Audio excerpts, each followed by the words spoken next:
जी, मैंने विवान के बारे में बहुत सुना है। ये बहुत पावरफुल और अच्छे इंसान हैं। ऐसा कुछ नहीं है, आप बहुत अच्छे हैं जो ऐसे सोचते हैं, वरना आपके सामने मैं तो कुछ भी नहीं हूँ, विवान ने कहा। विवान भले ही बहुत बड़े खानदान का था, पर वो अपनी औकात जानता था। उसे पता था कि रॉकी और विकी कितने पावरफुल हैं, और वो उनके सामने किसी भी तरह की कोई बेवकूफी नहीं करना चाहता था।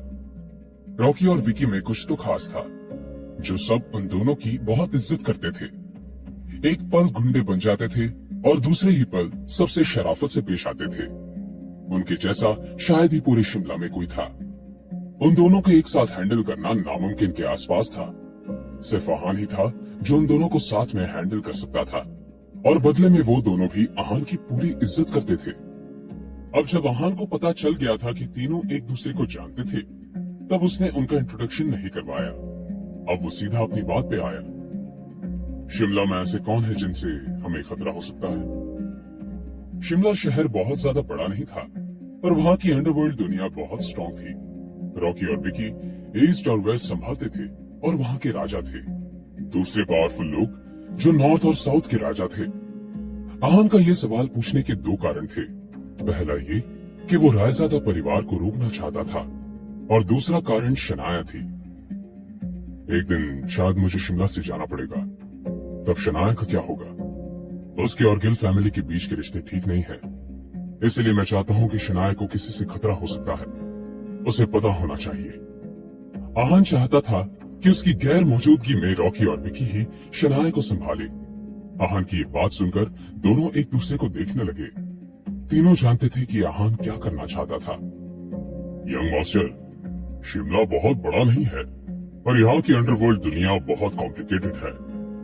इस वक्त प्रकाश मल्होत्रा है जो नॉर्थ का राजा है, और साउथ एरिया कनक शर्मा के अंडर आता है। बाकी सब तो छोटे मोटे लोग हैं जिन्हें संभालना मुश्किल नहीं है, रॉकी ने कहा।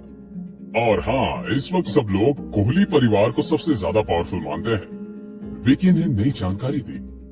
आहान सब समझने की कोशिश कर रहा था।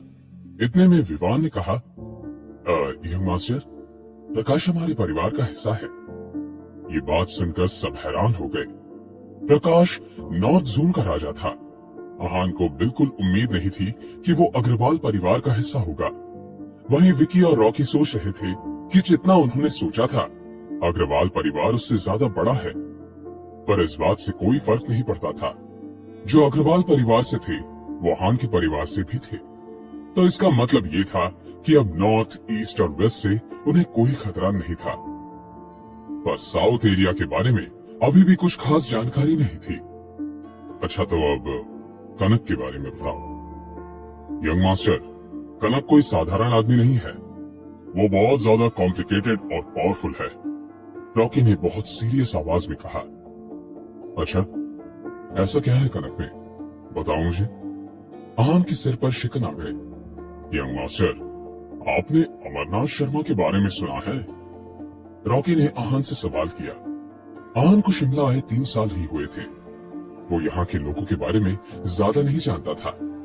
उसने अमरनाथ शर्मा के बारे में भी कभी नहीं सुना था। पर रॉकी, विकी और विवान की शक्लें देखकर वो समझ गया था कि यहाँ अमरनाथ शर्मा कोई बहुत बड़ा खिलाड़ी है। मैंने ये नाम पहले कभी नहीं सुना है, कौन है ये? आहान ने पूछा। ये नॉर्मल बात है कि आपने उनके बारे में नहीं सुना है। अमरनाथ का 20 साल पहले शिमला में राज चलता था। उनके नाम से बच्चा भी रोने से डरता था, विकी ने कहा।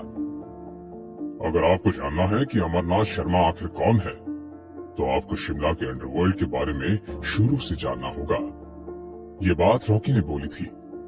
आहान ने कुछ कहा नहीं, बस अपनी गर्दन हिलाकर उन्हें आगे बोलने का इशारा किया।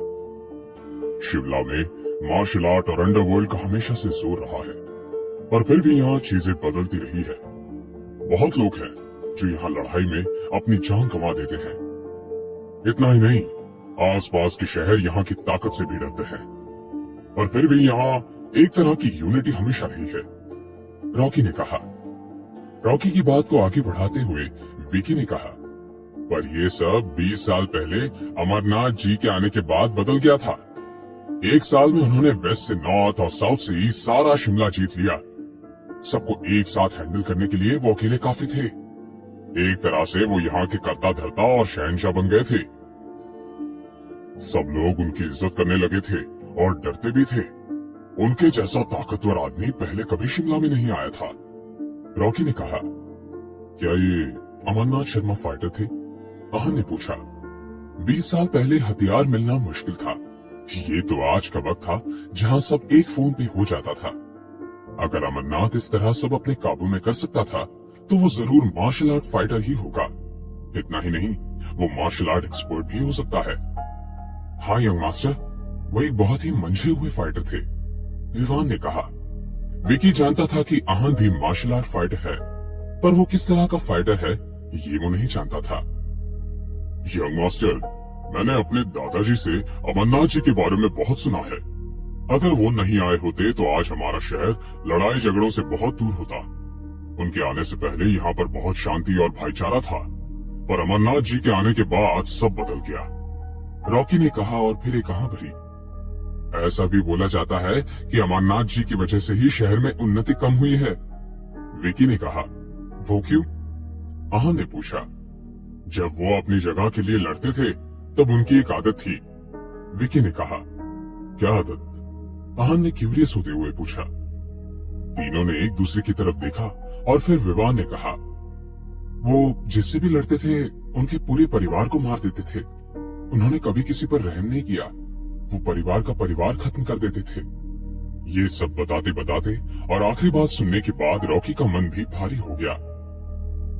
वो बहुत सालों से इसी दुनिया का हिस्सा था, पर पता नहीं आज क्यों उसे ऐसा लग रहा था कि उसकी वजह से उसके परिवार पर हमेशा खतरा मंडराता था। बहुत से परिवार जिनकी मौत हुई है वो मार्शल आर्ट में ट्रेनिंग ले रहे थे। कुछ परिवार तो ऐसे भी थे जो अमरनाथ जी के डर की वजह से भाग गए थे। यही कारण है कि आज शिमला में मार्शल आर्टिस्ट बहुत कम हैं। आहन को अब पता चला कि जब वो पहली बार शिमला आया तब उसे कोई और बहुत टैलेंटेड और एक्सपर्ट मार्शल आर्टिस्ट क्यों नहीं मिला था। अमरनाथ के डर से सब भाग गए थे और जो बचे थे उन्हें अमरनाथ ने मार दिया था। और फिर क्या हुआ? आहन ने पूछा। फिर एक दिन अचानक अमरनाथ शर्मा गायब हो गए। वो कहाँ हुए, क्यों गए, किसी को नहीं पता। 1 साल में पूरे शहर को अपने कब्जे में करके वो गायब हो गए, विकी ने कहा। बहुत से लोग अलग अलग बातें बोलते हैं।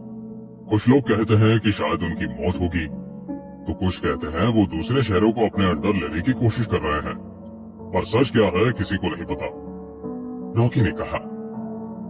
अमरनाथ जी के गायब होने के बाद कुछ परिवारों में शहर के लिए लड़ाई हुई थी, जिसकी वजह से इस शहर में हिस्से हो गए थे।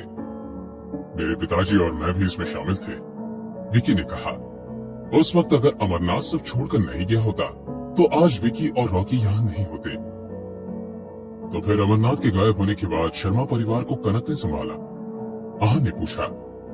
हाँ और ना भी, रॉकी ने जवाब दिया। जब अमरनाथ गायब हुआ तब कनक सिर्फ 8-9 साल की बच्ची थी। छोटी बच्ची? आहन को हैरानी हुई। आहन अब तक सोच रहा था कि कनक कोई आदमी था जिसका नाम थोड़ा लड़कियों जैसा हो, पर कनक एक लड़की है ये सुनकर आहन चौंक गया था। यंग मास्टर, कनक की ताकत को अंडरएस्टिमेट करना नहीं चाहिए। वो बहुत पावरफुल और स्ट्रांग है, विकी ने कहा। मैं उसे अंडरएस्टिमेट कर भी नहीं रहा, आहन ने हंसते हुए कहा। इतना सुनकर आहन समझ गया था कि वो शर्मा फैमिली को संभाल सकती है और पूरे साउथ एरिया को हैंडल कर सकती है। उसे हल्के में लेना बेवकूफी होगी। जब अमरनाथ गायब हुए तब कनक छोटी थी और उसके साथ उसका एक भाई और एक कजिन भाई थे। उस वक्त इन दोनों की वजह से ही शर्मा परिवार बचा हुआ था, रॉकी ने कहा। पर फिर कुछ सालों बाद कनक ने शर्मा फैमिली को संभाला। इस वक्त वो बस 16 साल की थी। ये देखकर उसके दोनों भाइयों को अच्छा नहीं लगा और दोनों ने उसके खिलाफ जाने की कोशिश की। तब कनक ने कोई रहम नहीं दिखाया और उनकी टांगें तोड़ दी, विवान ने कहा। इस बात से पूरे शहर में हंगामा हो गया था। किसी ने नहीं सोचा था कि ये छोटी लड़की ऐसा कुछ कर सकती है, रॉकी ने कहा। जब कनक ने सब संभाला तो उसका परिवार भी बढ़ता क्या। उस वक्त वो अपने कब्जे में सबको कर वहाँ की क्वीन बन सकती थी, पर किसी कारण उसने ऐसा नहीं किया और शांत रही। उसने कभी भी साउथ के बाहर अपना पावर एक्सपांड नहीं करने की कोशिश की, और अगर ऐसा कोई करता तो कनक उसे सजा दे देती थी। विकी ने कहा, ना किसी ने उनके एरिया में जाने की कोशिश की, ना वो कभी साउथ एरिया से बाहर निकले। रॉकी ने कहा, इंटरेस्टिंग। आहान ने कहा, आहान जान गया था कि कनक इतनी सिंपल नहीं थी। उसने अब तक जो भी सुना था और जिसके बारे में सुना था, उनमें से सबसे पावरफुल और इंटेलिजेंट कनक ही थी। कोई भी ये बात नहीं समझता था कि कनक अंडरग्राउंड क्यों हुई। आहान समझ गया था। आहान को मार्शल आर्ट एसोसिएशन के बारे में पता चल गया होगा। अगर वो कुछ भी करती तो मार्शल आर्ट एसोसिएशन उसके पिता के कर्मों की सजा उसे देती। अमरनाथ शर्मा भी जिंदा था और अब वो भी जल्दी ही बाहर आने वाला था। आहान को सब कुछ अच्छे से समझ आ रहा था। कनक शर्मा इस वक्त आहान का सबसे बड़ा डर थी। 27-28 साल की उम्र में उसकी ऐसी ताकत खतरनाक थी। भले ही आहान मार्शल आर्ट एक्सपर्ट था, पर फिर भी कनक की ताकत का अंदाजा उसने लगा लिया था। आहान के एक्सप्रेशंस देखकर सब समझ चुके थे कि अब कनक और आहान के बीच लड़ाई होने वाली है और ये किसी भी तरह से टल नहीं सकती।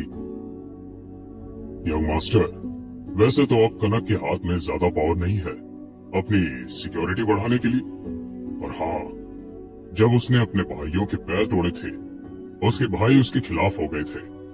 उन्होंने शर्मा फैमिली का नाम न्यूज करके बहुत लोगों की दोस्ती की है। अगर आप कनक को दबाना चाहते हैं तो आप इन दोनों से शुरू कर सकते हैं। रॉकी ने कहा, ये दोनों किसी काम के नहीं है। आहान ने कहा, अपना बदला लेने के लिए दोनों भाई अपनी टीम बना रहे थे। जैसे जैसे उनकी टीम बढ़ रही थी, उनकी मौत भी उनके नजदीक आ रही थी। सब जानते थे कि शर्मा फैमिली की ये दोनों बेटे कभी न कभी कोई कांड जरूर करेंगे। अगर कोई अमरनाथ का दुश्मन वापस आ जाएगा तो वो इन्हीं पर हमला करेगा और चुपचाप बैठी कनक को